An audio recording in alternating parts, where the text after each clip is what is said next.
नमस्कार बच्चों, कैसे हैं आप। आशा करती हूँ सब स्वस्थ और खुश होंगे।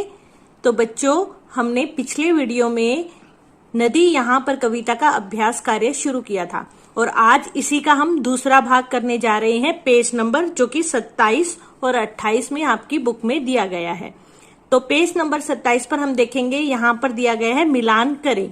आपकी सुविधा के लिए मैंने यहाँ पर इनके सबके आगे 1 से लेकर 7 तक नंबर लिख दिए हैं, ताकि जब हम इनको इनसे मिलाएं तो उसके नंबर को लिख दें और हमें यहाँ पर लाइनें ना खींचनी पड़े। क्योंकि लाइनें खींचने से कई बार क्या होता है कि हम उसका गलत लाइन मिला देते हैं और उससे फिर काफी गंदा भी दिखता है और गड़बड़ भी हो जाती है ना। यहाँ पर जो शब्द हैं ये नदी से संबंधित है सभी शब्द, और इनकी यहाँ पर परिभाषा या अर्थ बताया गया है। तो आपने इन शब्दों के अर्थ को समझना है और फिर उनकी परिभाषा के साथ उनको मिला देना है। नंबर 1 पे क्या है? संगम। क्या है ना, आपको पता है संगम क्या होता है? संगम होता है जहाँ दो नदियाँ आपस में मिलती हैं। हाँ, तो संगम मतलब मिलन, ठीक है। तो जहां पर भी दो नदियां आपस में मिलेंगी या 2 से अधिक नदियां भी हो सकती है, उसे हम कहेंगे संगम। तो हमारा पहले जो मैचिंग है वो नंबर 1 यहाँ लिखा मैंने और इसके सीध में भी 1 नंबर लिख दिया है। अब दूसरा देखिए आप, दूसरा वर्ड हमें दिया गया है डेल्टा। डेल्टा क्या होता है? क्या याना आपको पता है? हाँ, मुझे पता है। नदी जहाँ समुद्र में मिलने से पहले गाद जमा कर देती है, यानी कि कीचड़, उसे डेल्टा कहते हैं।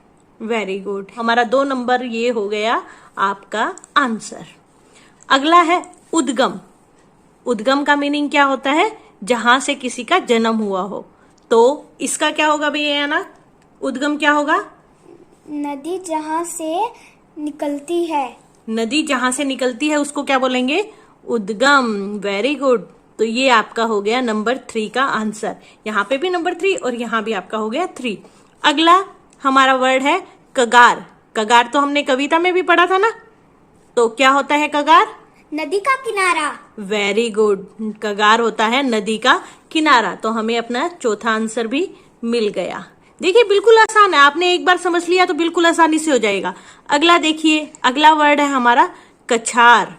पहाड़ों के नीचे वह जगह जिसमें नदी पत्थरों में छिप जाती है। हाँ, तो कछार वह जगह होती है जहाँ पहाड़ों के नीचे का वह जगह या क्षेत्र जहाँ पर नदी है वो पत्थरों में छिप जाती है। तो हमारा 5 नंबर आंसर हो गया ये। नेक्स्ट है भाबर। किसे कहेंगे? जब नदी के आसपास की जगह जहाँ पर बरसात के दिनों में पानी भर गया, पानी भरा है तो इसलिए ये भाबर है, ठीक है। अगला देखिए, अगला वर्ड है आपका तराई। तराई क्या होता है? पत्थरों में छिपी हुई नदी जिस क्षेत्र में हमें पुनः मतलब दोबारा प्रकट होना मतलब दिखाई देना, दोबारा दिखाई देती है और दलदल का निर्माण करती है, तो उसे हम क्या कहेंगे? तराई। तो ये हो गया हमारा आंसर नंबर 7। नेक्स्ट दिया गया हमें, दी गई वर्ग पहली में भारत की प्रमुख नदियों के नाम छिपे हैं, इन्हें ढूंढें और लिखें। अब देखिए आपके सामने ये एक ग्रिड दे दिया गया है, एक बॉक्स दे दिया गया है। इसमें बहुत सी नदियों के नाम लिखे हुए हैं और आपने इन नदियों के नाम ढूंढ के निकालने हैं। तो चलो शुरू करें। मुझे तो यहाँ पर कोई नदी दिख रही है क्या? बिल्कुल पहली लाइन में ही 2-3 नदियां हैं। भाई जल्दी से, पहली नदी ही मिल गई ना हमें हमारी। ये देखिए यमुना। इसके बाद ओ, यहाँ से चलते ही हम जैसे ही आगे बढ़े तो हमें हमारी दूसरी नदी भी मिल गई, वो है हमारी कृष्णा। उसके साथ गोदावरी। और नेक्स्ट ये देखिए, यहाँ पर आपकी आ गई गोदावरी। नेक्स्ट लाइन में चलते हैं। क्या यहाँ पे कोई नदी है? हाँ, कावेरी। यहाँ पे भी एक नदी मिल गई है अन्ना को, कावेरी, नर्मदा।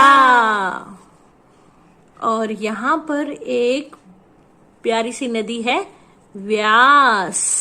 व्यास से जैसे ही हम आगे चले, ये देखिए यहाँ पर है चिनाब नदी। कौन सी नदी? चिनाब नदी। अगली लाइन में देखिए कोई नदी दिख रही हो? सतलज। अगली हमें मिल गई सतलज नदी। इसके अलावा अगली लाइन में भी है एक नदी, ध्यान से देखो, किसी को दिखाई दी क्या? ताप्ती। ताप्ती, ये भी एक नदी है भाई, जो कि अरब सागर में गिरती है। और उसके बाद आ गई एक नदी, मुझे यहाँ दिख गई लंबी लंबी, ये है झेलम। और यहाँ पर है एक, ये हमारी सबसे बड़ी नदी गंगा। और गंगा हमारी राष्ट्रीय नदी भी है। Very good. तो यहाँ पे देखिए कितना मजा आया हमें ये एक्सरसाइज करते हुए। अब हम करेंगे भाषा की बात। भाषा की बात, यहाँ पर देखिए आपको कुछ सेंटेंस दिए गए हैं, इनको पहले मैं पढ़ देती हूँ और फिर हम इसको समझेंगे। नदी चलती है, नदी उछलती है, नदी बहती है, नदी गिरती है, नदी मिलती है, नदी मुड़ती है। अब देखिए यहाँ पर चलना, चलती है ना, तो उससे बना चलना, उछलती से बना उछलना, बहती से बना बहना, गिरती से बना गिरना, और मिलती से बना मिलना, मुड़ती से बना मुड़ना। ये सभी क्रियाएं हैं। क्रियाएं मतलब इनसे किसी काम के होने का पता चलता है। क्रिया क्या होती है? क्रिया मतलब काम, और इन शब्दों से भी हमें किसी न किसी काम के होने का पता चल रहा है। तो आपको भी कौन कौन सी क्रियाएं आप लोग जो करते हैं वो यहाँ पर सोचकर लिखनी है। आपकी सहायता के लिए मैं अयाना से पूछ लेती हूँ और फिर आप यहाँ पर अपनी पसंद की क्रियाएं लिख सकते हैं। क्रियाएं पता चला ना, मतलब कोई भी काम, जो भी काम होता है उसको हम क्रिया कहते हैं। जैसे चलना एक काम है, उछलना भी एक काम है। ऐसे ही अयाना भी आपको 2-4 काम बताएगी। बताओ भैया अयाना। बैठना, उठना, चलना, खाना, पीना, नाचना और भी बहुत कुछ, जैसे कि गाना, लिखना, पढ़ना। Very good. तो ये सभी क्या थे? क्रियाओं के नाम। तो आप भी अपनी मनपसंद क्रियाओं के नाम यहाँ पर लिख सकते हैं। अब हमारा नेक्स्ट पेज है पेज नंबर 28। इसमें यहाँ पर देखिए जो एक्सरसाइज है उसमें दिया गया है कि कुछ शब्द ऐसे हैं जो पूरे वाक्य का अर्थ देते हैं।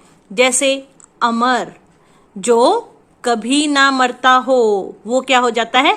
अमर। जो कभी ना मरे वो होता है अमर। ऐसे ही कुछ वाक्य या वाक्यांश नीचे दिए गए हैं। आप इनके लिए एक एक शब्द लिखें जो दिखाई ना दे। अदृश्य। Very good. अदृश्य चीजें हमें दिखाई नहीं देती। दिखने और छिपने का खेल। लुक्का छिपी। Very good. या हम इसे छुपम छिपाई भी बोल सकते हैं, ठीक है। जिसे जीता ना जा सके। अजय। Very good. नेक्स्ट देखिए, जिसे मिटाया ना जा सके। अमिट। देखिए कितना आसान है, बस मिट और आगे लगा दिया एमिट, ठीक है।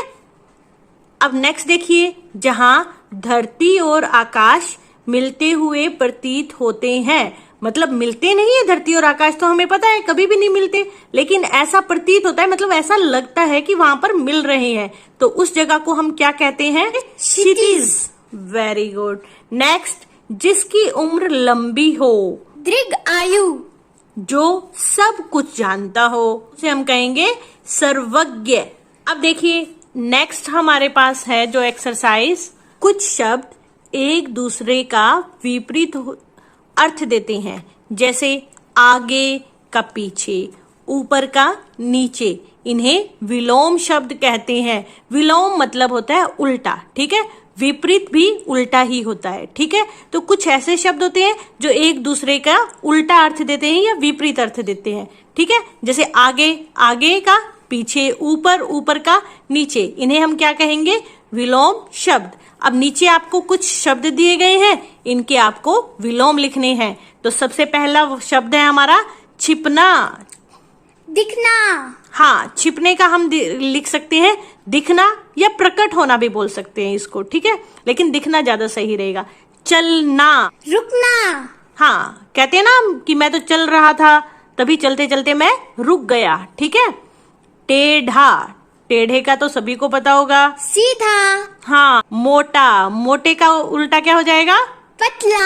हाँ, अब देखो मोटू पतलू तो आपका फेवरेट कार्टून भी होगा ना बहुत से बच्चों का, और आप देखते भी होंगे। तो मोटू और पतलू की तरह मोटा पतला। दिन, दिन का उल्टा? रात। हाँ, दिन में हम करते हैं बहुत से काम और रात को हम करते हैं खूब आराम। अब नेक्स्ट वर्ड देखिए, हमारे पास है सुंदर। बहुत ही सुंदर चीज है, बहुत सुंदर दिख रही है, और जो सुंदर नहीं दिखे उसे बोलते हैं कुरूप। ठीक है, नेक्स्ट है आगे। आगे का? पीछे। पीछे।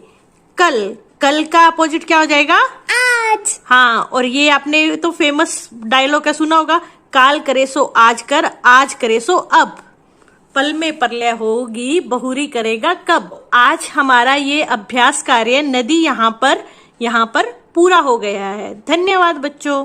Bye bye.